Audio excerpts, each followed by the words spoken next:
نحمدہ و نصلی علی رسول الکریم، سورہ یوسف میں ارشاد ربانی وجاءوا علی قمیصہ بدم کذب، اور وہ اس کے کرتے پر جھوٹا خون لگا لائے۔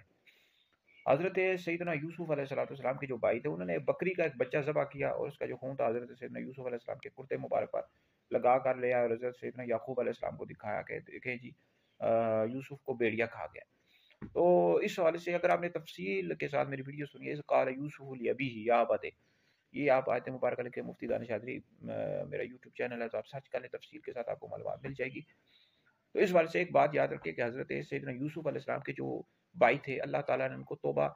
نصیب کیا، پھر انہوں نے توبہ کر لی تھی۔ اور اس حوالے سے دو قول ملتے ہیں، ایک قول کے مطابق حضرت سیدنا یوسف علیہ السلام کے جو بھائی تھے اللہ رب العزت نے ان کو نبوت عطا کیا، یہ بھی قول ملتا ہے، دوسرا قول ولایت کا ملتا ہے، ٹھیک ہے جی۔ تو حضرت سیدنا یوسف علیہ السلام کے بھائیوں کو برا بھلا کہنا ہرگز بھی جائز نہیں، چونکہ ایک قول نبوت کا بھی ہے کہ اللہ تعالیٰ نے تمام بھائیوں کو نبوت عطا کی، دوسرے قول کے مطابق یہ ہے کہ اللہ تعالیٰ نے ان کو ولایت عطا کی ہے، تو بعد میں نے توبہ کر لی تھی۔ تو لہٰذا یہ ہے کہ حضرت سیدنا یوسف علیہ السلام کے بھائیوں کے حوالے سے کوئی اس طرح کی بات کرنا یہ ہرگز بھی جائز نہیں ہے۔ تو بہرحال اگر آپ نے تفصیل کے ساتھ ویڈیو سنی ہے، اس قال یوسف لابیہ یہ لکھے تو آپ کو تفصیل کے ساتھ معلومات مل جائیں گی۔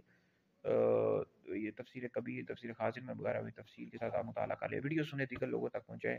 یہ آپ لوگوں کے لیے بہت بڑا صدقہ جاری ہے۔